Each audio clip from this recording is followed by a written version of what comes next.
Olá, sou Mariana Velar, bem-vinda à nossa nova coluna da Tecnologística e vamos falar hoje sobre BR do Mar. Quero trazer aqui 4 perguntas e alguns insights para nos ajudar a compreender esse tema, como esse novo marco legal poderá contribuir para o desenvolvimento desse setor no Brasil. Primeira pergunta é por que incentivar a cabotagem, né? A pergunta original. E quando a gente pensa no Brasil e numa meta que a gente tem há muito tempo no planejamento logístico brasileiro, que é a meta de diversificação dos modais, a cabotagem é muito importante e ela pode reduzir a nossa excessiva dependência do modal rodoviário. Por quê? Porque temos mais de 7.000 quilômetros de costa. É muita coisa, favorece a cabotagem em vários sentidos. E a cabotagem em si é uma forma de transporte e escoamento de cargas que é muito interessante. Ela tem uma operação muito segura, tem um baixo consumo energético, isso é muito relevante no contexto que a gente tem preocupações ambientais severas, objetivos de reduzir a poluição. E a cabotagem também tem uma alta capacidade de transporte. Isso tudo é muito relevante e faz a gente pensar com muito carinho na cabotagem. E a pergunta que vem a seguir é qual que é o meio de incentivar a cabotagem? Longe de mim, nessa segunda questão, querer discorrer sobre a forma mais adequada, eu quero ressaltar qual foi a opção da BR do Mar, já que a gente está analisando essa legislação específica. Houve muita polêmica sobre qual caminho deveria ser seguido, inclusive isso se refletiu em um processo legislativo que foi mais ou menos conturbado. Em janeiro a gente teve, de 2022, a sanção da Lei 14.301 pelo Executivo Federal, com alguns vetos, né? E esse marco, a BR do Mar, a partir da Lei 14.301, ela tem objetivos básicos, né? A gente tem uma criação do Programa de Estímulo ao Transporte por Cabotagem, esse programa que leva a alcunha de BR do Mar, e a gente observa, ao ler os próprios objetivos dessa política, que o que ela quer, ao incentivar esse transporte, é permitir que ele seja econômica, financeira, socialmente viável a partir de pequenas reformas, de pequenas transformações na legislação brasileira.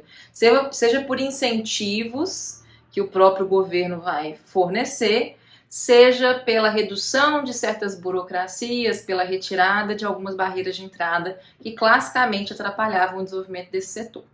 Então, a lei mesmo, ela coloca lá 8 objetivos, não vou aqui discorrer sobre todos, mas eles abordam muito a questão de ampliar a concorrência, a competitividade, melhorar a qualidade e a oferta desse transporte, estimular o desenvolvimento da indústria naval. E nesse ponto, né, a gente tem bastante polêmica, bastante discussão sobre até que ponto haverá um prejuízo à indústria nacional pela maior abertura à entrada de navios de bandeira estrangeira. Isso é um dos pontos que tem causado aí maior desconforto.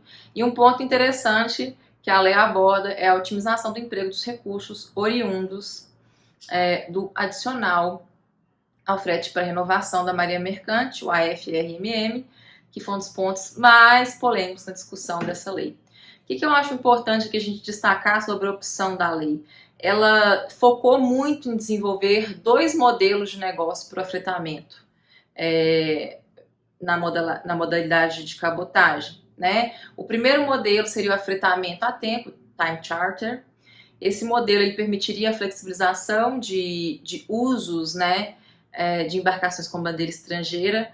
Aqui eu trago uma análise que foi feita pelo professor Marcos Quintela e Marcelo Sucena, da FGV, e eles ressaltam que essa primeira opção aí da BR do Mar, ela tem claramente o objetivo de dar um incentivo ao uso desse modelo, porque a partir desse afretamento por tempo, eu poderia usar uma operação que tem menores custos, né? Sobretudo para aquelas empresas que atuam com lastro em frota própria. E aí os professores Marcos e Marcelo, eles vão dizer que o segundo modelo do afretamento a casco nu, ele incentiva um outro modelo, que é das empresas que trabalham sem frota própria.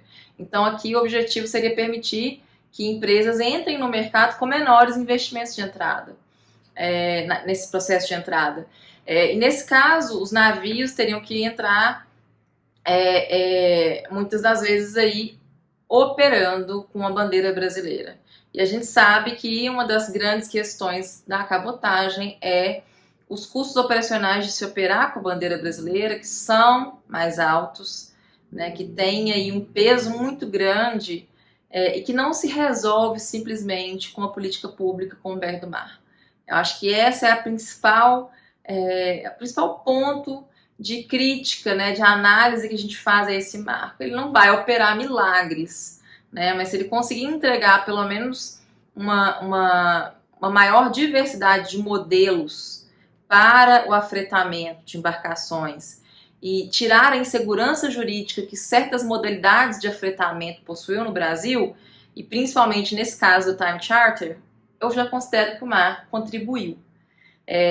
Se ele vai ou não atingir esse objetivo vai depender muito de como esse marco vai ser interpretado, sobretudo sobre a questão de qual legislação trabalhista vai incidir nesses casos, né? Acho que esse é um ponto que o marco, infelizmente, deixou a desejar e a redação da legislação não foi a mais feliz. Então a gente daqui depende muito de como que a regulamentação vai acontecer para ver se esses dois modelos de negócio vão florescer. Há quem aposte que a lei vai ajudar o afretamento a casco nu, mas que em relação ao afretamento a tempo a gente não tem grandes perspectivas de florescimento a partir da BR do Mar. A ver, né? A gente tem que dar tempo ao tempo para ver como isso vai acontecer. A terceira pergunta que eu queria trazer de provocação para vocês é sobre a procedimentalização. Como que vai funcionar essa habilitação para que uma empresa atue no programa BR do Mar? Sobretudo, né, como que eu vou regrar a atuação de uma empresa brasileira de navegação de transporte de cargas por cabotagem? O processo de habilitação que a legislação traz, ele tem 3 requisitos mínimos que vão ser acompanhados aí para concessão dos benefícios que decorrem dessa política pública chamada BR do Mar. O primeiro é a autorização para que a empresa possa operar como uma empresa brasileira de navegação, ainda que ela faça contratos, que ela possa usar navios estrangeiros, né? Ela vai ser autorizada a operar como uma empresa brasileira de navegação por cabotagem. Segundo, a regularidade fiscal de tributos federais. E o terceiro, apresentar uma série de informações que vão dizer respeito aos parâmetros de monitoramento da política pública BR do Mar. São vários requisitos, muitas informações, e a legislação ainda traz a seguinte questão: olha, essa questão aqui da habilitação vai depender de regulamentação. A lei já diz que quem vai conferir essa outorga de autorização é o Ministério da Infraestrutura, mas coloca para esses responsáveis, esses entes competentes, entidades competentes, o dever de fazer essa regulamentação. O que a lei diz não poderei fazer exigências de prestação de informações e obrigações que ultrapassem o grau de detalhamento de informação que a própria legislação traz. Essa limitação é importante, mas se a gente for ler a legislação, ela traz parâmetros de monitoramento muito amplos, o que eventualmente poderá levar, no âmbito da regulamentação, a questões que sejam excessivas ou que acabem afugentando os interessados em se habilitar para participar do programa BR do Mar. Então, esse é um dos pontos problemáticos, dificultosos que a gente tem aí. Aliás, uma boa parte da lei depende da ulterior regulamentação. Isso traz uma complexidade ao modelo que vai depender muito do bom senso, de como que o Ministério da Infraestrutura vai se articular com a ANTAQ, de como que vai ocorrer a modernização desse acervo regulatório da cabotagem para a aplicação desse novo marco, né, como vão ser os acompanhamentos a respeito das exigências que a lei faz para que a empresa possa operar dentro desse programa. Por fim, queria tratar sobre a volta dos que não foram. O que a BR do Mar vai fazer se eu não tiver o reporto, né? A BR do Mar para de pé sem o reporto. A BR do Mar para de pé Sem a redução que foi pensada em relação ao adicional de frete de marinha mercante, essa questão eu trago ela de propósito porque recentemente alguns vetos que foram feitos à BR do Mar foram derrubados no Congresso Nacional. Aqui é aquela camada de emoção extra que eu peço desculpa para os colegas que não são do direito, mas fato é que o jogo só acaba quando ele termina e o processo legislativo não é diferente. A sanção ela é reapreciada pelo Congresso Nacional quando existem vetos, e nesse caso o Congresso optou por ressuscitar duas disposições que eram consideradas essenciais para a viabilidade do programa BR do Mar. Por que essenciais? Essenciais porque a viabilidade dependeria de um incentivo de natureza tributária, para que a gente possa, de alguma forma, contribuir para reduzir os custos de operar com bandeira brasileira. Como a gente já falou, que isso é um problema central na questão da cabotagem no Brasil. O reporto, ele tinha originalmente sido ampliado e o prazo de duração estendido pela lei da BR do Mar, só que Bolsonaro vetou o dispositivo.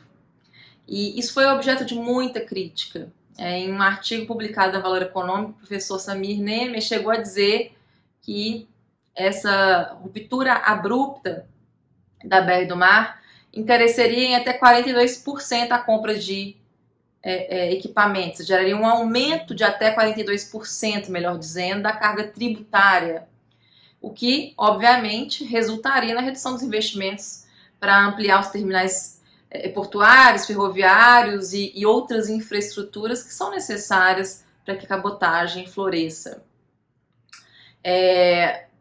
Obviamente que o tema é muito polêmico no campo jurídico, no campo do direito financeiro, mas o fato é que Reporto agora está de volta no jogo. Isso significa que até 31 de dezembro de 2023 o benefício do Reporto continua valendo e agora ele está ampliado também para recintos alfandegados de zona secundária e também para empresas de dragagem. Então a gente tem uma ampliação não só do tempo, mas também sobre as empresas que podem ser beneficiadas. O segundo ponto, que foi o adicional de frete da marinha mercante, a legislação ela tinha previsto um cálculo sobre a remuneração do transporte aquaviário e reduziu as alíquotas, incidentes sobre navegação de longo curso, navegação de cabotagem, etc. Essa redução foi tida como essencial por alguns interessados, sobretudo aqueles que querem transportar os seus produtos, consideravam isso essencial para que a cabotagem fosse mais competitiva com outros modais. E, por outro lado, havia uma ala política muito radicalmente contra essa alteração, e é isso que desembocou no veto que Bolsonaro fez, de se entender que a redução desses recursos prejudicaria o desenvolvimento da Marinha Mercante Nacional. Ganhou a tese de que a redução é um ponto fundamental para o programa BR do Mar. E em termos de coerência, se a gente voltar para o início, faz todo sentido. Lembra que eu falei aqui dos 8 objetivos do programa BR do Mar? Um dos objetivos expressos é otimizar o emprego dos recursos oriundos da arrecadação desse adicional do frete para a renovação da marinha mercante. E esse é um dos pontos, então, que foi reformado pela legislação. A gente sabe que tem muito chão, ou melhor, muita água pela frente, mas é essencial que governo e mercado estejam alinhados para que esses incentivos sejam percebidos e transformados em vantagens de redução do custo logístico em benefício de todos nós. Esse é meu desejo sincero, eu espero que a política pública possa florescer, mas a gente sabe que isso depende de muitas coisas entre o céu e a terra. Eu te aguardo para a próxima coluna e deixe aqui nos comentários as suas sugestões, as suas dúvidas, vai ser um prazer conversar com vocês. Um abraço!